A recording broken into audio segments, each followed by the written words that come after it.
I thought I would touch on the topic of loneliness. What hit me the other day, which really sparked this whole thing, was that I saw they were going through the list of Googles that Nicholas Cruz, the Parkland shooter, did, and some of them were pretty unsavory. But this guy apparently Googled something about trying to solve the problem of loneliness, and clearly whatever he found, it didn't work.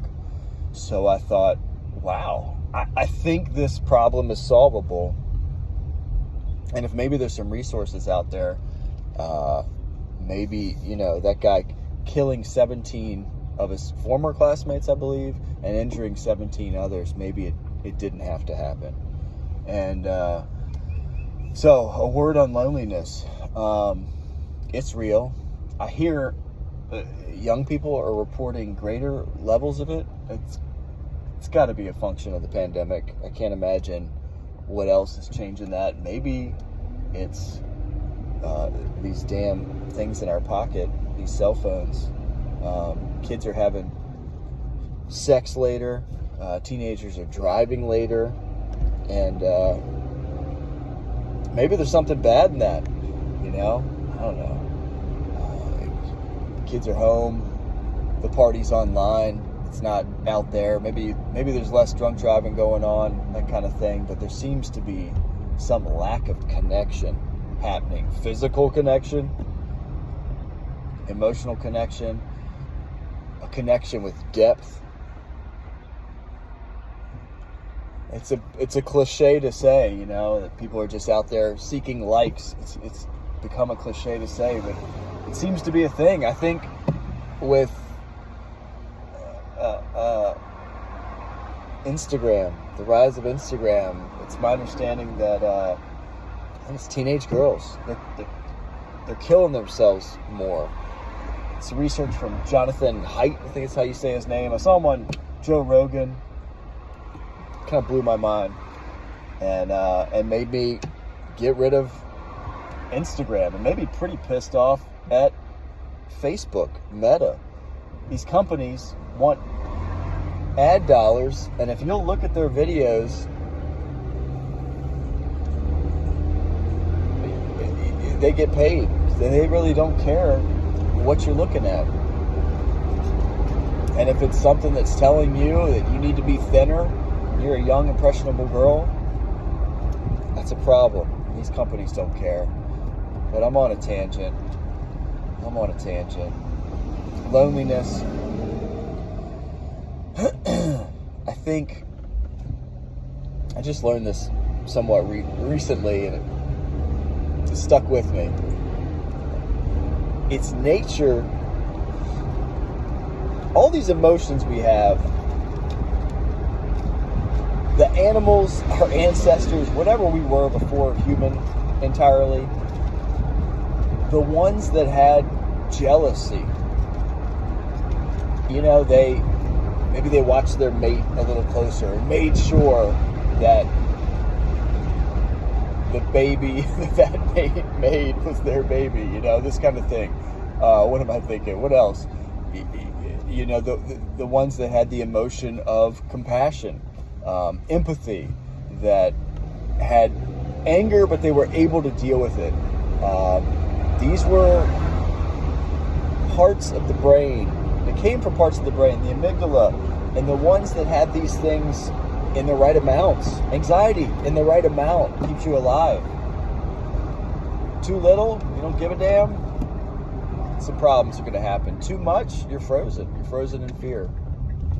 So these feelings are here to serve us, to guide us. And loneliness is just like that. It's an alarm bell going off. And imagine, just a couple hundred years ago, I don't know, imagine now, hiking at some huge national park with your family and getting separated. That's an alarm bell going off. You're in a dangerous place. And even if you're in your mom's basement, putting your name on the orange juice in the fridge, and you really don't have any connections, those alarm bells are going off, and it's telling you you're in danger. You are in danger if you're experiencing loneliness, chronic loneliness. I'm thinking about all these health concerns that are going to come out of that, because you're not going to feel great. So then you eat too much, maybe smoking cigarettes, maybe drinking. It starts to infect your whole life. And it's a solvable problem.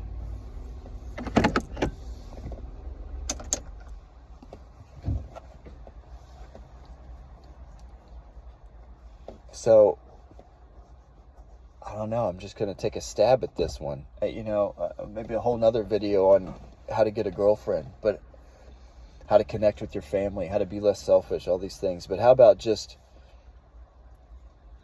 how do you get a friend? I'm very fond of the statement, if you want a friend, be a friend.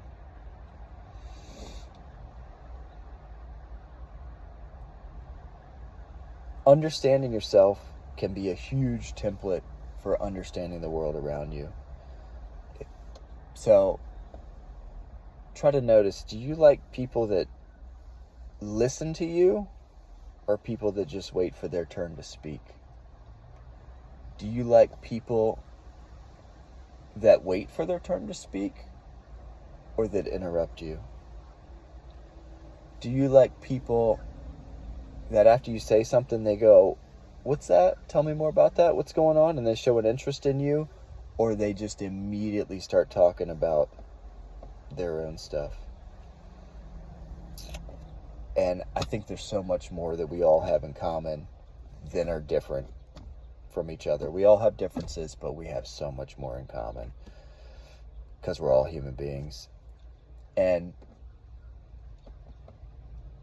Instagram, back to this idea of all this technology, Moore's Law, the microchip processing powers doubling every 2 years. This exponential curve is happening. I don't care if in 20 years we're in flying cars. I guarantee you, human beings will want somebody to look them in the eye and really listen to them.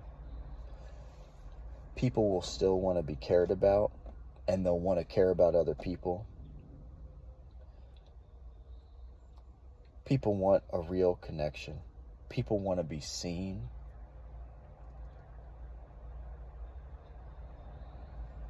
People want to be known.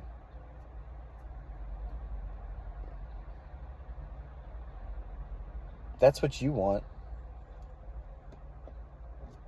That's what everybody wants.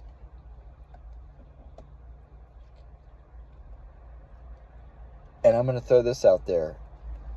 If you provide somebody that seems interesting, seek out somebody that seems interesting. Look around your classes or where you work. Somebody seems kind of interesting. They like a cool band that you're into too. Or, I don't know, something seems interesting about them.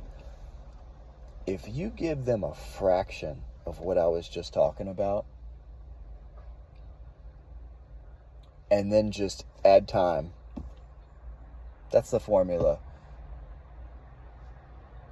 Just listen and give somebody your attention and interest, plus give it time. You will have a friend. You might have a lifelong friend. You might have somebody that you're part of their wedding. You might have somebody that's there when you give birth to your first child. It might be somebody that you carry their coffin. And at the end of this life, man, that's the stuff that counts. Not how much money you make, not even what you did for work, what kind of car you drove, but those friendships, it means everything. And if you don't have that, you're gonna be stuck in meaninglessness. You're gonna feel your soul rotting. You won't care about yourself. Hurt people. It's gonna go bad ways. Go be a friend and get a friend.